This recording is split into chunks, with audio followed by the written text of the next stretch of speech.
The Thief of Always, Chapter 1, Harvey Half Devoured.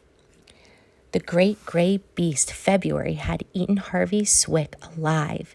Here he was, buried in the belly of that smothering month, wondering if he would ever find his way out through the cold coils that lay between here and Easter. He didn't think much of his chances. More than likely, he'd become so bored as the hours crawled by that one day he'd simply forget to breathe. Then maybe people would wonder why such a fine young lad had perished in his prime. It would become a celebrated mystery which wouldn't be solved until some great detective decided to recreate a day in Harvey's life. Then and only then would the grim truth be discovered. The detective would first follow Harvey's route to school every morning, trekking through the dismal streets. Then he'd sit at Harvey's desk and listen to the pitiful drone of the history teacher and the science teacher, and wonder how the heroic boy had managed to keep his eyes open. And finally, as the wasted day dwindled to dusk, he traced the homeward trek, and as he set foot on the step from which he had departed that morning, and people would ask him, as they would, why such a sweet soul as Harvey had died, he would shake his head and say, "It's very simple." "Oh," the curious crowd would say, "do tell."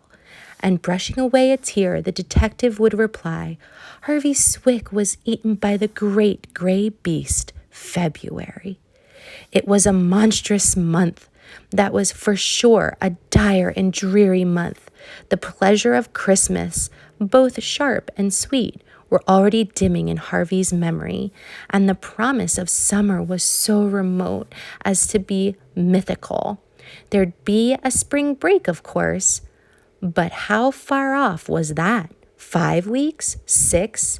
Mathematics wasn't his strong point, so he didn't irritate himself further by attempting and failing to calculate the days. He simply knew that long before the sun came to save him, he would have withered away in the belly of the beast. "You shouldn't waste your time sitting up here," his mom said, when she came in and found him watching the raindrops chase each other down the glass of his bedroom window. "I've got nothing better to do," Harvey said without looking around. "Well, then, you can make yourself useful," his mom said. Harvey shuddered. Useful? That was another word for hard labor. He sprang up, marshaling his excuses. He hadn't done this, he hadn't done that, but it was too late. "You can start by tidying up this room," his mom said. "But don't sit wishing the days away, dear. Life's too short. But that's a good boy." And with that, she left him to it. Muttering to himself, he stared around the room. It wasn't even untidy. There were 1 or 2 games scattered around, a couple of drawings open, few drawers, a few clothes hanging out. It looked just fine. "I am 10, he said to himself. Having no brothers and sisters, he talked to himself a good deal. I mean, it's not as if I'm a kid. I don't have to tidy up just because she says so. It's boring." He wasn't just muttering now. He was talking out loud. I want to. He went to the mirror and quizzed it. What do I want? The straw-haired, snub-nosed, brown-eyed boy he saw before him shook his head. "I don't know what I want," he said. "I just know I'll die if I don't have some fun. I'll die." As he spoke, the window rattled. A gust of wind blew hard against it, then a second, then a third. And even though Harvey didn't remember the window being so much as an inch ajar, it was suddenly thrown open. Cold rain spattered his face. Half closing his eyes, he crossed to the window and fumbled to slam it, making sure that the latch was in place this time. The wind had started his lap moving. his lamp moving, and when he turned back, the whole room seemed to be swinging around. One moment, the light was blazing in his eyes. The next, it was flooding the opposite wall. But in between the blaze and the flood, it lit the middle of his room, and standing there shaking the rain off of his hat was a stranger. He looked harmless enough. He was no more than 6 inches taller than Harvey, his frame scrawny, his skin distinctively yellowish in color. He was wearing a fancy suit, a pair of spectacles, and a lavish smile. "Who are you?" Harvey demanded, wondering how he could get past this interloper to the door. "Don't be nervous," the man replied, teasing off one of his suede gloves, taking Harvey's hand and shaking it.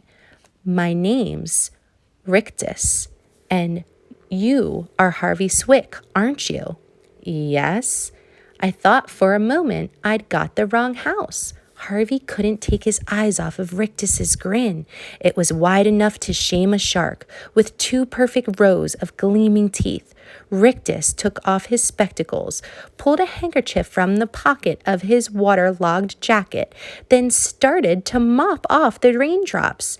Either he or the handkerchief gave off an odor that was far from fragrant. The smell, in truth, was flatulent. "You've got questions, I can see that," Rictus said to Harvey. "Yeah, ask away. I've got nothing to hide." "Well, how did you get in, for one thing?" "Through the window, of course." "It's a long way from the street." "Not if you're flying." "Flying?" "Of course. How else was I going to get around on a foul night like this? It was either that or a rowboat. We short folk gotta watch out when it's raining this hard. One wrong step and you're swimming." He peered at Harvey quizzically. "Do you swim?" "In the summer sometimes," Harvey replied, wanting to get back to the business of flying. But Rictus took the conversation in another direction entirely. "On nights like this," he said, "doesn't it seem like there'll never be another summer?" "It certainly does," said Harvey. "You know, I heard you sighing a mile off, and I said to myself, there's a kid who needs a holiday." He consulted his watch. "If you've got the time, that is." "The time? For a trip, boy, for a trip. You need an adventure, young Swick. Somewhere out of this world." "How do you hear me sighing when you were a mile away?" Harvey wanted to know. "Why should you care? I heard you. That's all that matters." "Is it magic of some kind?" "Maybe." "Why don't you tell me?" Rictus gave Harvey a beady stare. "I think you're too inquisitive for your own good. That's why," he said, his smile decaying a little. "If you don't want help, that's fine by me." He made a move towards the window. The wind was still gusting against the glass, as though eager to come back in and carry its passenger away. "Wait," Harvey said. "For what?" "I'm sorry, I won't ask any more questions." Rictus halted, his hand on the latch. "No more questions, eh?" "I promise," said Harvey. "I told you I'm sorry." "So you did, so you did." Rictus peered out at the rain. "I know a place where the days are always sunny," he said, "and the nights are full of wonders. Could you take me there?" "We said no questions, boy. We agreed." "Oh, yeah, I'm sorry. Being a forgiving sort, I'll forget you spoke, and I'll tell you this. If you want me to inquire on your behalf, I'll see if they've got room for another guest." "I'd like that." "I'm not guaranteeing anything," Rictus said, opening the latch. "I understand." The wind gusted suddenly and blew the window wide. The light began to swing wildly. "Watch for me," Rictus yelled above the din of rain, and when Harvey started to ask him if he'd be coming back soon, but stopped himself in the nick of time. "No questions, boy," Rictus said, and as he spoke, the wind seemed to fill up his coat. It rose around him like a black balloon, and he was suddenly swept out over the windowsill.